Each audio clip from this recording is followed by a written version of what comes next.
les Congolais, soit nous sommes dans les partis politiques, dans les églises, dans la paresse, ou bien nous vivons à l'étranger.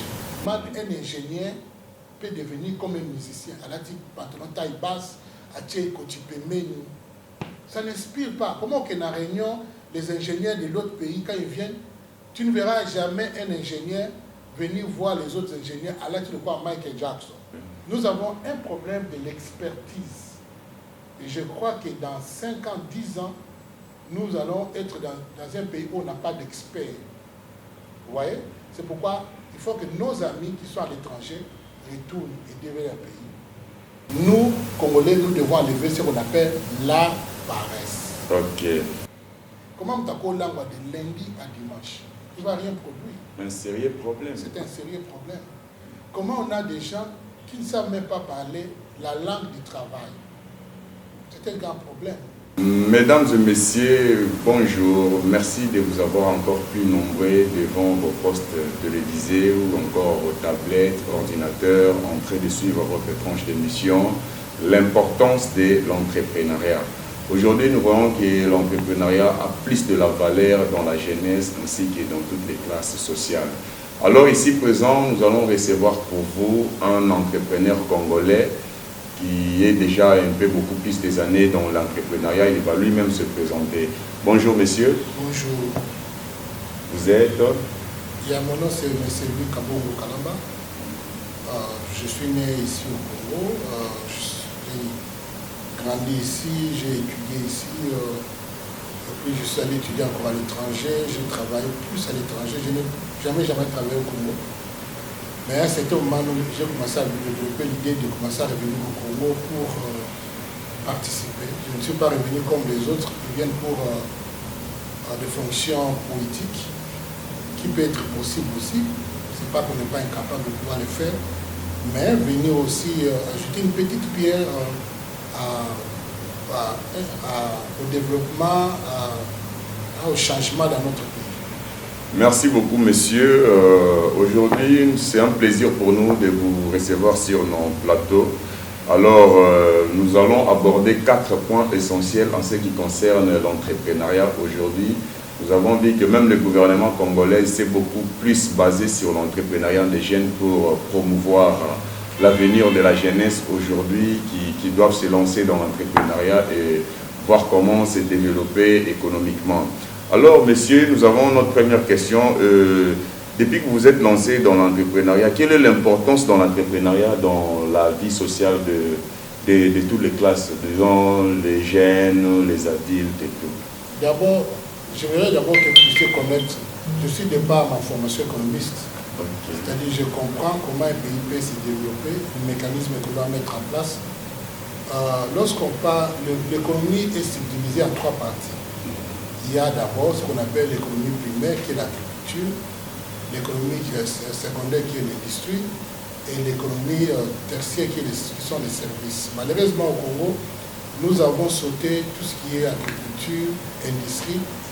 Beaucoup d'entreprises sont focalisées dans les services ou bien dans l'informel.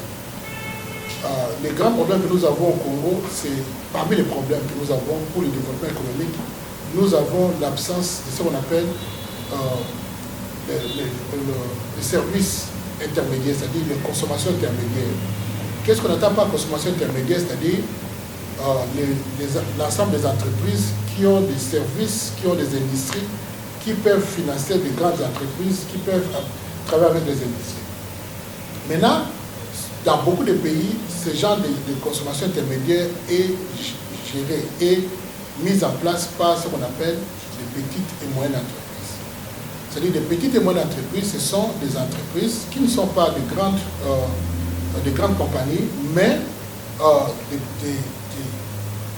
des niveaux, size, petits, mais qui fournissent des biens et services aux autres grandes entreprises.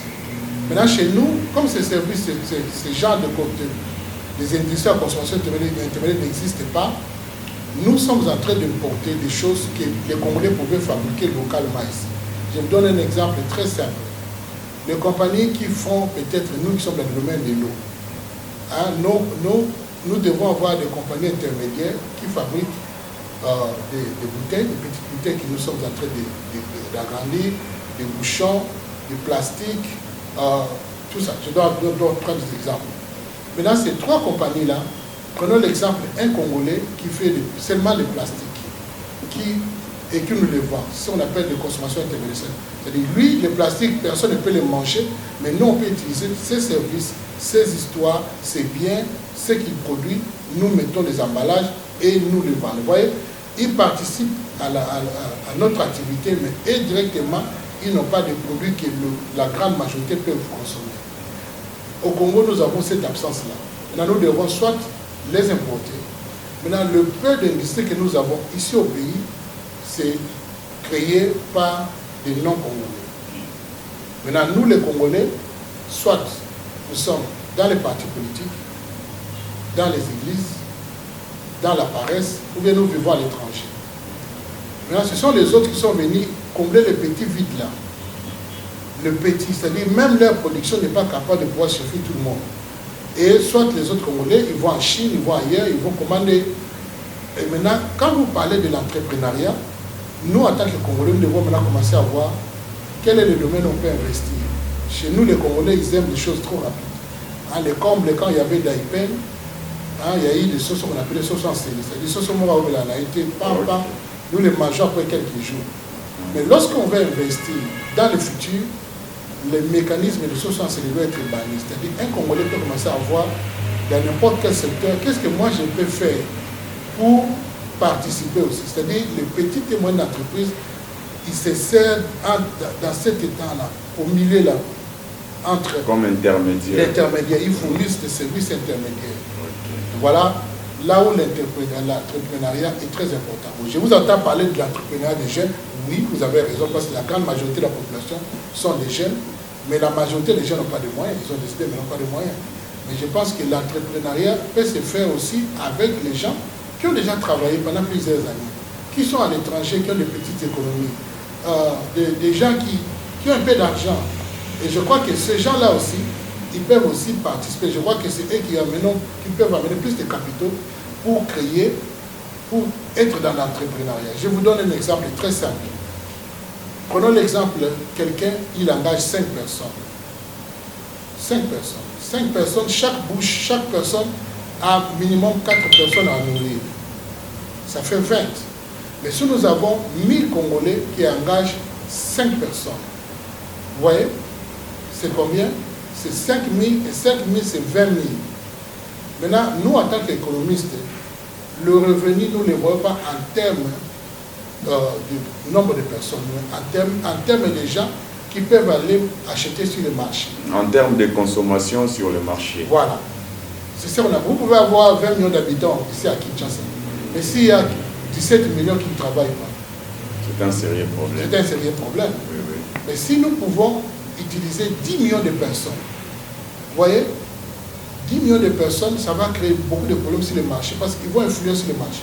Okay. C'est là où je vais vous donner un exemple très très simple. Peut-être que les gens ne comprennent pas. En 2019, lorsqu'il y a eu Covid, et 2020, les aéroports étaient fermés, les économies étaient en panne. En Amérique, pour qu'on puisse booster l'économie, le président Trump a demandé qu'on donne 1 800 $ à chaque personne, 4 200 à chaque personne, je vous donne le montant, 600. Donc, on a donné pratiquement une affaire de 6 600.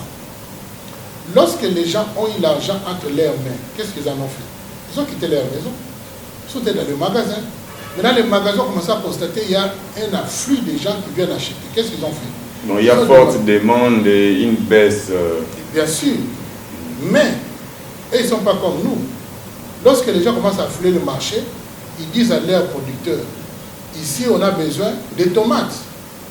Maintenant, le producteur va dire quoi? Va augmenter sa production. Il va demander aux gens, augmenter, travailler plus des heures, de longues heures, ou bien il va encore engager les gens. Donc l'économie, ce n'est pas de la magie. L'économie, lorsque nous le restructurons très bien, en économie, nous avons les effets directs, les effets induits et les effets indirects. Lorsque nous parlons des entrepreneuriats, ne voyons pas seulement que les gens commencent à faire des affaires en désordre, mais ça peut booster même l'économie. Aucune économie au monde ne s'est développée sans de petites et moyennes entreprises qui sont des initiatives privées et en majorité des locaux, des nationaux. Nous qui sommes les Congolais. Moi, je dis que les Congolais, ceux qui vivent à l'étranger, tout comme ceux qui vivent ici. Si vous allez à Paris, à Château-Rouge, vous pouvez voir l'embryon de l'entrepreneuriat. Les Congolais se sont organisés dans des bistrots, dans des ventes à l'extérieur, et ils sont à l'étranger, ils ont cet esprit-là. Moi, je pense que nous pouvons développer les mêmes réflexes pour nous ici au Congo. Pas seulement des jeunes, mais aussi les autres qui sont des papas, des mamans, des gens qui ont pris de l'âge 35, 40, 45 ans, 60, même à n'importe quel âge. Chacun de nous peut venir travailler dans un domaine tout comme dans un autre domaine.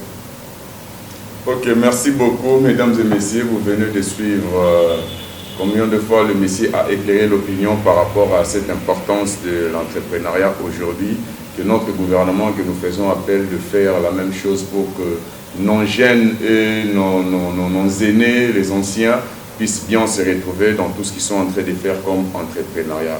Les autres hommes ont des jeunes et des difficultés parce qu'il y a aussi problème de financement.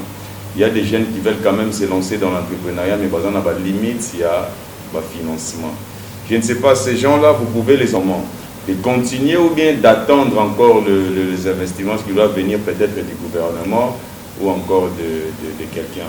Je vais vous donner cet exemple. Ça, c'est mon constat, moi. Je ne dis pas que c'est le constat de tout le monde. Je circule chaque soir, généralement la nuit. Ce n'est pas que les gens n'ont pas la nuit. Vous voyez, pour commencer une affaire, il faut avoir combien? Ce n'est pas de millions. Un fonds d'abord, de démarrage. Je vous donne le cas seulement des petits qui vendent les unités dehors. J'ai suivi le propriétaire de l'hôtel Léon qui vendait les soutiens. Aujourd'hui, il a les microfinances. On doit commencer quelque part avec le peu qu'on a. Mais c'est ce qui amène quelqu'un à avancer, c'est sa détermination et la motivation qu'il a dans ce qu'il fait. Nous, au Congo, ici, nous voulons commencer les affaires avec des boutiques. Non. On peut commencer par des petites unités, vendant les unités dehors et devenir grand. C'est comme ça que les autres ont commencé. Le grand problème ici, si nous pouvons canaliser le peu d'argent que nous avons dans les activités qui vont nous amener productives, qui vont nous amener à tirer des petits profits, à augmenter, être sérieux, nous pouvons aller de l'avant. Je ne connais pas le prix d'une bouteille de boisson parce que je n'en consomme pas. Mais si vous allez le soir dans des bars, dans des débits de boissons, là on vend les choses grillées, c'est plein, et je vous dis plein. Ce que nous consommons, les gens consomment pour la bière. Prends ça par semaine. Maintenant, prends l'effort pendant un mois. Tu changes seulement, tu commences à vendre des petites choses. Je vous donne un exemple très simple. Si tu vends des bananes devant ta parcelle, bien là, bien propre, bien tu fais des beignets. Nous, on croit seulement pour faire les beignets, il faut être une vieille maman. La vente des beignets, ce n'est pas pour les mamans seulement, même pour nous les hommes aussi. Je peux bien arranger devant ma parcelle, mettre la propreté, couvrir mes beignets. Je peux commencer à prendre des pains chez le boulanger. Je les mets très bien là, je les emballe. Je peux acheter une machine qui fait des gaufres. Vous voyez? C'est ça l'entrepreneuriat. Ça commence comme ça. Ça commence par les PME jusqu'à se faire développer. Et devenir grand. Vous allez voir, vous allez commencer avec 30 pains, vous allez avec 100 pains, vous allez avec 200 pains et vous avancez comme ça. Celui qui a commencé petit, lorsqu'il devient grand, il sait contrôler les petits. Mais vous donnez à quelqu'un 20 000 $ aujourd'hui, il vous dit, je vais aller chercher de l'or, je vais aller chercher les diamants. La majorité de ces gens-là, après quelques années, ils vont retrouver à la case de départ. Mais celui qui a commencé petit, et il commence à monter, moi je pense que c'est possible. Donc faire les beignets, vendre les gaufres, vous savez, tu peux vendre ici les gaufres, tu vends les beignets, tu vends les pains, avant la fin de la journée, tu vas voir c'est parti. Tu as une petite machine qui te fait les ice cream, ou bien les pop-corn. Et les gens vont commencer à dire, allez chez le monsieur là, ces pop-corn sont propres. Moi, c'est ce que moi j'ai fait. Je n'achète pas partout. Quand je viens, je trouve que tes histoires ne sont pas emballées, je n'achète pas. Mais vous allez chez quelqu'un qui a bien emballé et lui-même, il est propre. Et vous n'aurez pas cette bonne volonté de prodiguer des conseils à celui-là que vous trouvez qui n'entretient pas bien son... Ses activités commerciales, oui. C'est pourquoi j'ai accepté, parce que je crois que l'émission, tout le monde va le voir. Ok. Vous voyez, beaucoup de pain qu'on vend, c'est le pain, il y a la poussière. La première chose quand on fait, tu peux te distinguer seulement par ta propriété. J'étais avec des amis, on voulait acheter les beignets. On vous a dit non, il faut aller à un magasin qui tambo. Il y a quelqu'un qui fait bien les beignets. Donc, ton aura, ta réputation va dépasser le petit coin là qui tu es. Ce n'est pas du jour au lendemain, mais tu vas te créer. Et aussi, lorsqu'on fait les affaires, on prend le temps pour le faire. Quand tu dis que j'ouvre à 7h jusqu'à 20h, venez à 7h et fermez à 20h. Maintenant, nous, les Congolais, nous ouvrons nos magasins, nos activités quand nous voulons, à notre humeur. Vous ouvrez à 7h, quelqu'un vient à 7h30, vous n'êtes pas là. 8h, vous n'êtes pas là. 15h, le respect de vos clients. Maintenant, ils sauront, Moutouana Kangaka 20h, quel est le cas de Kanga. Vous voyez? Donc, même les temps que nous donnons, il faut les respecter. Vous voyez les étrangers, quand ils viennent chez nous, vous allez sur les commerces, tous les magasins des étrangers est ouvert à temps. Le magasin qui n'est pas encore ouvert à temps, c'est le Congolais. Il va te dire quoi? Mbou les bêtis, les gens nous quitté. Mais les Libanais, l'Indien là qui a ouvert à 8h. Qu'ils plaivent ou pas, ils sont là. Oui. J'ai toujours dit aux gens, la pluie n'a jamais été une excuse pour ne pas venir au travail. La pluie n'a jamais été une excuse pour ne pas ouvrir le magasin. Les embouteillages non plus. Oui, il y a des embouteillages. Il y en a partout. Mais vous allez voir la personne, la même personne là, quand il a un rendez-vous qui n'est pas productif, il va prendre les motos, il sera à temps. Okay. Mais pour venir travailler, il va te donner quand même un embouteillage. C'est un sérieux problème, cette histoire vraiment, mesdames et messieurs, c'est un sérieux problème. C'est-à-dire qu'il faut mettre beaucoup plus du sérieux dans ce que nous sommes en train de faire dans la vie.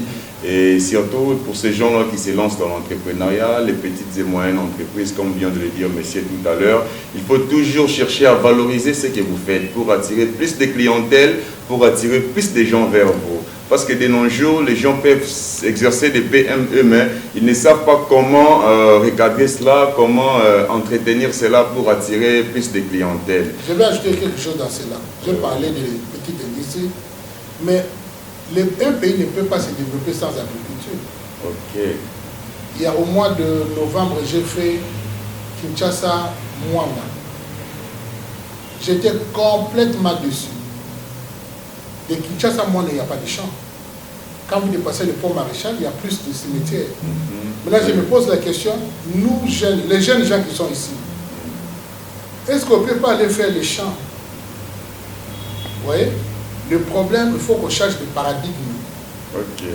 Changer de paradigme, qu'est-ce que cela veut dire? Moi, quand j'étais étudiant, entre les deux hommes, il y avait un jeune homme de notre auditoire qui faisait des champs.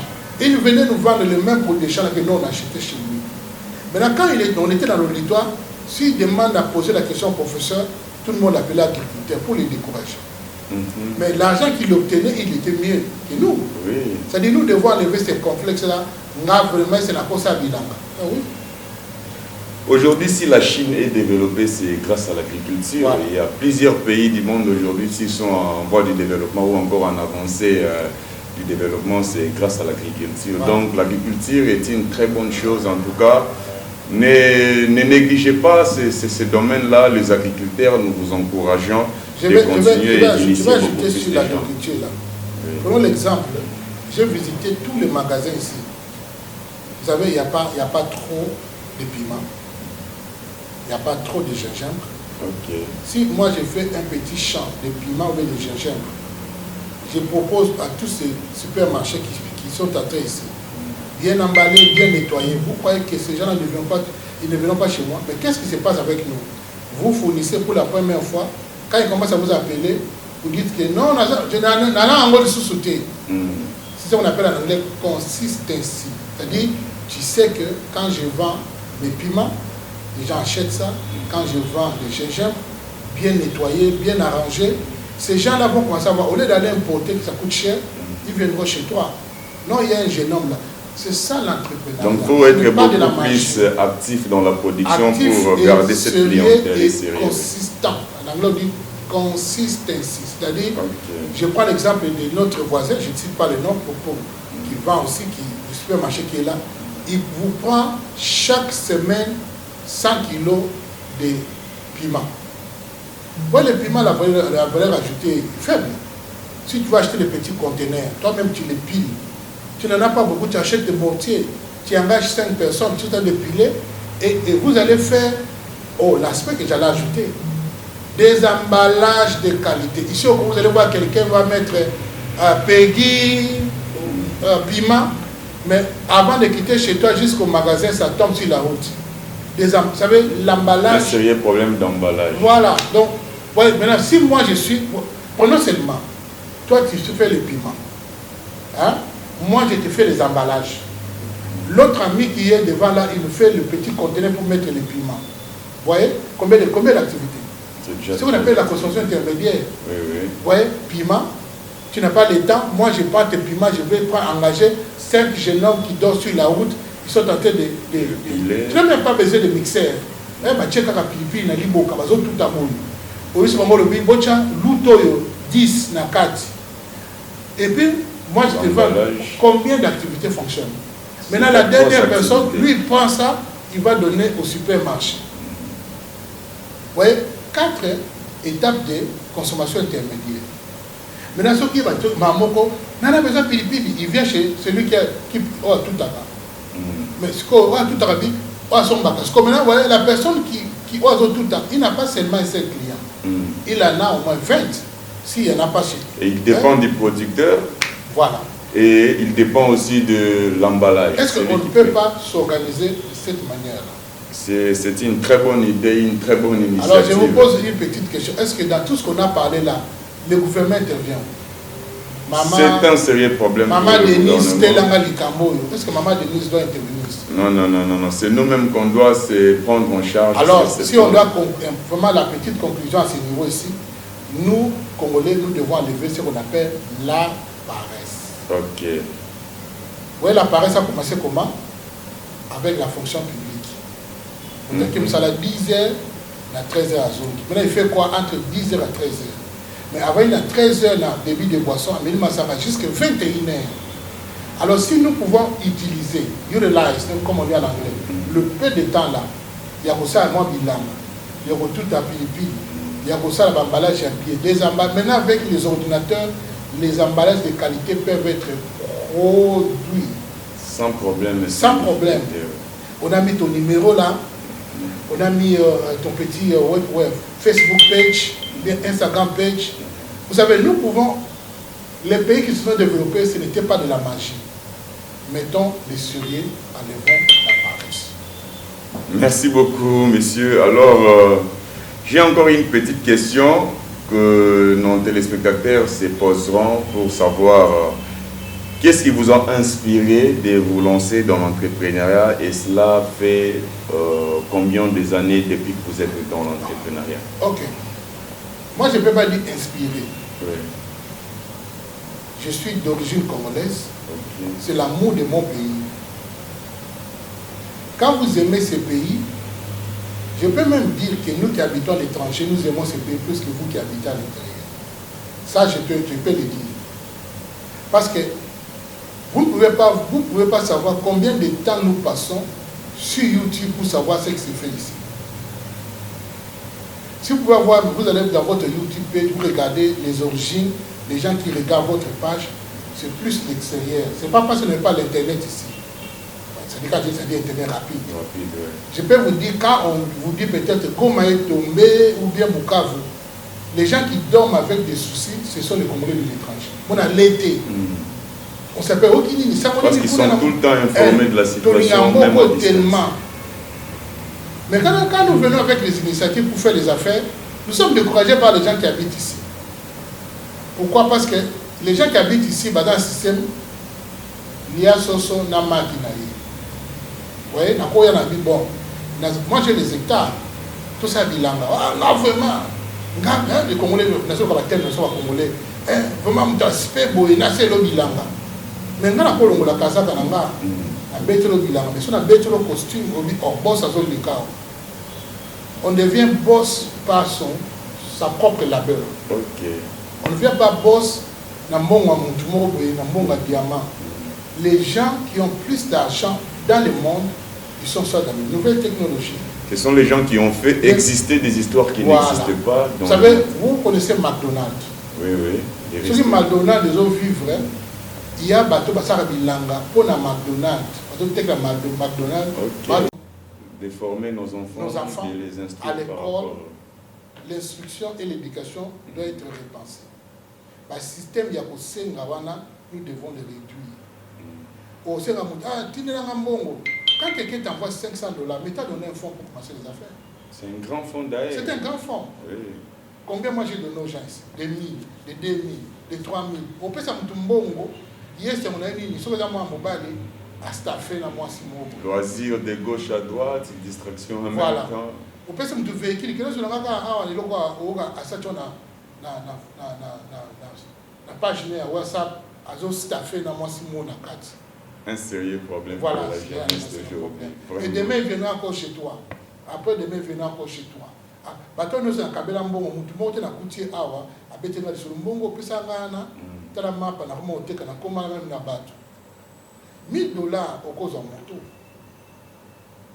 Donc si nous voyons bien, c'est un problème de mentalité aujourd'hui. Voilà. Si les Congolais doivent changer de mentalité, comprendre la valeur de ce qu'ils doivent devenir demain, et non de rester dans la distraction, parce que le monde d'aujourd'hui, on est en 21e siècle où tout le monde doit se mettre en pratique pour chercher à faire exister quelque chose ou encore à faire développer un domaine quelconque.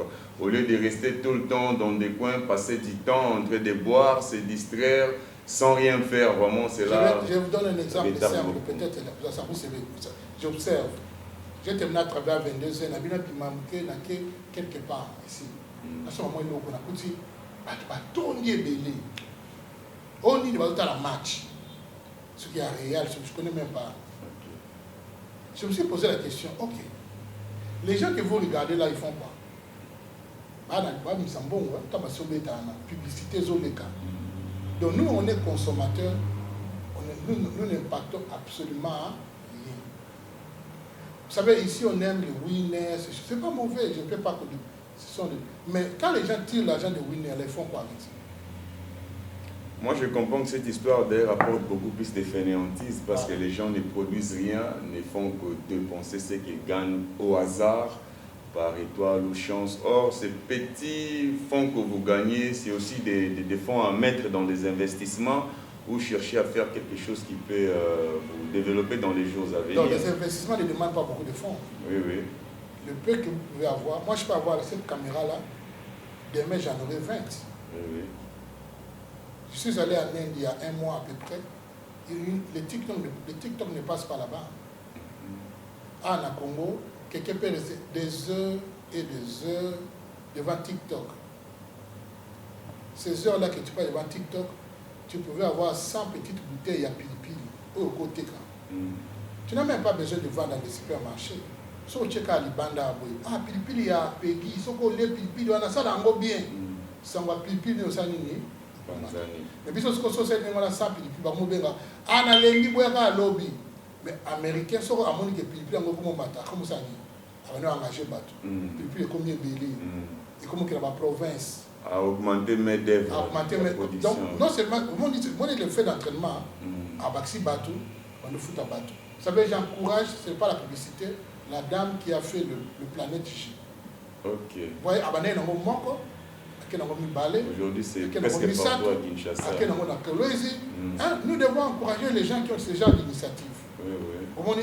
Si vous allez chez lui, vous trouvez que même Moussouinaï est pété par rapport à M. Batoussous. Ce qu'on ne pas sentir qu'il veut aller de loin. Un plus. Je peux dire que c'est l'unique congolaise dans ces domaines-là par rapport aux étrangers qui ont commencé à venir chez nous faire la même chose. Donc, voilà ce qu'on peut dire de l'entrepreneuriat. Merci beaucoup, messieurs. Vraiment, une petite question. Ça date de combien des années, là, vous n'avez pas éclairé l'opinion par rapport à... Depuis que vous êtes dans l'entrepreneuriat, ça date déjà de combien des années? De 5 ans. De 5 ans déjà. Félicitations pour cela et nous aimerons que tous ces autres Congolais fassent la même chose. De se lancer dès aujourd'hui déjà. Sortez dans la distraction, mes jeunes frères et sœurs, à venir et à l'objet préparer lelo. lobby bako makambo lelote. Il faudrait se mettre à travailler pour le lobby au monde gloire et oyoza pour se préparer. Il y a encore une petite question. Et depuis que vous êtes dans l'entrepreneuriat, quels sont les avantages et les désavantages que vous avez rencontrés? L'avantage pour moi, j'ai pu observer la société congolaise après plusieurs années de vivre à l'étranger. Ça m'a aidé à connaître l'homme congolais et à les comparer avec les autres. Ceux qui vivent à l'étranger, c'est-à-dire les autres peuples, ils n'ont pas 2 pieds, et 3 pieds, ils ont 2 pieds comme nous. Vous savez, je ne savais pas qu'il y avait des gens super intelligents ici. Il y a beaucoup de gens intelligents, beaucoup de gens qui sont très intelligents. Il y a beaucoup. Il faut seulement les encadrer. Le plus grand avantage que j'ai pu, c'est l'observation et la découverte des gens, des talents. Vraiment des talents. Maintenant, les désavantages, c'est la masse inconsciente et paresseuse. Ok. Vous voyez? Donc, c'est-à-dire l'ambivalence, c'est-à-dire une petite élite congolaise qui sont très intelligentes, mais la masse qui sont inconscientes. Comment on t'accorde langue de lundi à dimanche? Il ne va rien produire. Un sérieux problème. C'est un sérieux problème. Comment on a des gens qui ne savent même pas parler la langue du travail? C'est un grand problème. Aujourd'hui, demander à quelqu'un d'écrire, vous voyez? Nous avons beaucoup de gens qui ne sont pas compétitifs, malgré qu'ils ont des diplômes. On ne peut pas parler du développement lorsque le facteur humain, moi je suis économiste, hein. Nous en économie, je sens cela en vous. Vous dégagez il y a le travail, il y a l'expérience économique. Il y a les ressources, mais le plus grand facteur, c'est l'homme. Oui, c'est l'homme qui est au centre. Au centre, c'est lui qui va mettre en musique tout ce qu'on voit. Oui. Nous avons un problème de l'expertise. Et je crois que dans 5 ans, 10 ans, nous allons être dans un pays où on n'a pas d'experts. Vous voyez? C'est pourquoi il faut que nos amis qui sont à l'étranger retournent et développent leur pays. Parce qu'il y a eu un grand moment dans ce pays. Vous savez, parfois ça m'étonne. Quand quelqu'un passe le temps à parler des musiciens, c'est pas mauvais, la musique. Des heures, et un intellectuel se bat parce qu'il est fanatique des musiciens. Je n'ai jamais vu ça, nulle part. J'ai vu mon jeune frère. Oui. Il a dit, je suis sur le boulevard. Un exemple parfait. Il a fait la Polytechnique à l'université de Kinshasa. C'était un ingénieur. Il est venu habillé exactement comme un musicien. Nous, à notre époque, nous, quand on grandissait, les modèles, ce n'était pas des musiciens. Okay. Les modèles, tu veux parler français comme Madi Mouloula. Tu veux parler français comme Maître Nini. Des modèles exemplaires. Donc les gens, quand tu les vois, ils ne parlent pas français, tu te dis, est-ce que Ngana Roubakou français, le quoi, Maître Kamanda Kamanda. C'est-à-dire, il n'y a plus de repères. Comment un ingénieur peut devenir comme un musicien? À la type pantalon taille basse, à Tché Kotipemeni. Ça n'inspire pas. Comment qu'en Réunion, les ingénieurs de l'autre pays, quand ils viennent, tu ne verras jamais un ingénieur venir voir les autres ingénieurs à la type de quoi Michael Jackson. Non. Il y a encore Michael Jackson, avec la musique, mais il ne peut jamais se déguiser en Michael Jackson. Voilà le problème que nous avons aujourd'hui. Vraiment, c'est un grand conseil, mesdames et messieurs, comme vous venez de suivre là tout à l'heure. Il faudrait chercher à copier des modèles qui sont, comment dirais-je, des modèles qui sont des exemples à suivre et non des modèles qui sont sentimentaux pour chercher à apparaître. Vous avez le YouTube aujourd'hui. Quand les jeunes n'ont pas côté à tête à la nette, Mark Zuckerberg a un business. Ok. Mais tant que Mark Zuckerberg, il est comme un français. Avec étudier à Zola, la méthode auditoire. L'idée est liée. L'idée que Mark Zuckerberg a eu, les Congolais peuvent créer le Facebook aujourd'hui. Facebook aujourd'hui, WhatsApp. Vous ne payez même pas le WhatsApp. Mais comment lui, il a de l'argent? Il gagne des milliards. Mais alors que un jour, Facebook et ça, il a ça à la télé. J'étais énervé. Comment ils ont ça à la télé? Mais c'était un jeune qui a trouvé l'idée. Mais vous aussi initiez le même. Est-ce que nous, on ne peut pas trouver ces idées-là? Vraiment, c'était fort. Bon, ben ça, là, Google. Parce que, par exemple, ici, chez nous, nous croyons, je veux vraiment mettre 7 et 6 ans.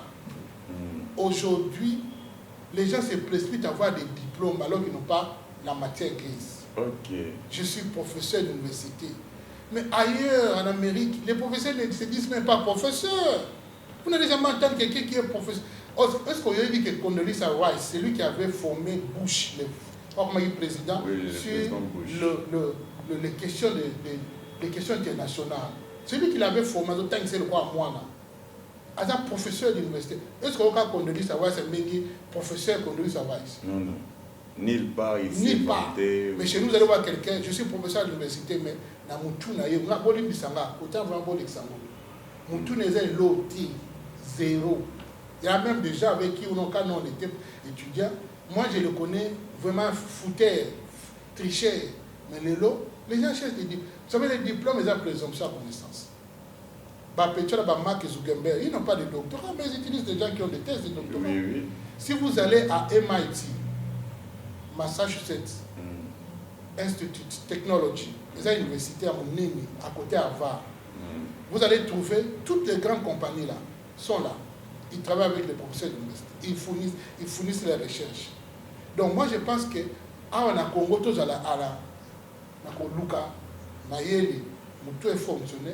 Que Luka a diplôme, n'a pas titre, parce que parfois je me pose des questions, est-ce qu'ils sont vraiment des professeurs? C'est aussi un sérieux problème que nous trouvons dans le cannabis au Lelo. Il y a des gens qui étudient beaucoup plus, mais ils ne se lancent même pas dans ce qu'ils ont étudié. Ou encore, ils étudient beaucoup au lieu de se focaliser plus dans les domaines. Il y a quelqu'un qui fait les doigts, mais il étudie des cours de mathématiques et tout, sans bruit. Alors, pour cheater dans... Peut-être que vous savez sur ça. Il faut que chacun nous montre dans son domaine que celui qui est l'expert. Okay. Vous savez, il y a beaucoup de gens qui travaillent en ville ici. Ils connaissent la comptabilité ou bien le finance plus que les gens qui enseignent ça à l'université. Bien sûr. Vous savez, il faut un domaine à yo. Tout le temps, écrit na yo. L'entrepreneuriat, tu ne peux pas enseigner ça sans avoir été entrepreneur. Ça, c'est vrai. C'est ce que je disais tout à l'heure. Il faut beaucoup plus se focaliser dans un domaine quelconque au lieu de s'embrouiller, d'aller faire beaucoup plus des études. Et puis, il y a encore un sérieux problème dans le cannabis. Un étudiant qui étudie plus de 17 cours.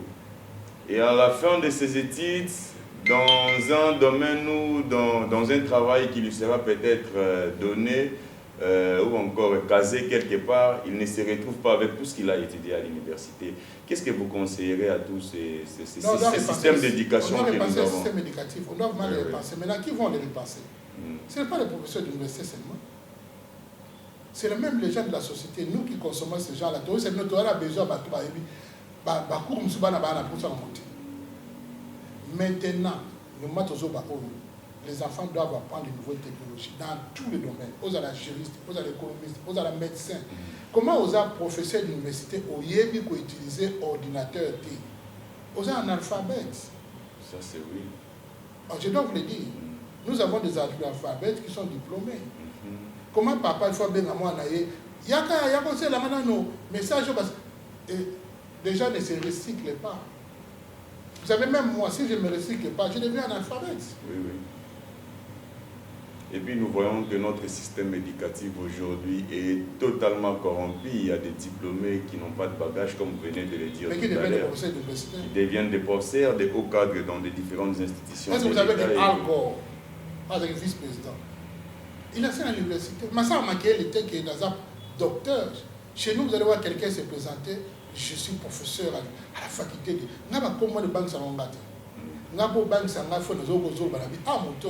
Il y a des gens, quand je les entends parler dans ces pays, ils inspirent le respect. J'ai une dernière question pour clôturer notre émission. Qu'est-ce que vous conseillerez à tous ces gens qui doutent encore de se lancer dans l'entrepreneuriat? Non, il faut... Vous savez, qui ne risque rien n'a rien. Okay. Je ne sais pas, aujourd'hui, j'ai perdu aussi beaucoup. Ce n'est pas qu'on gagne du jour au lendemain.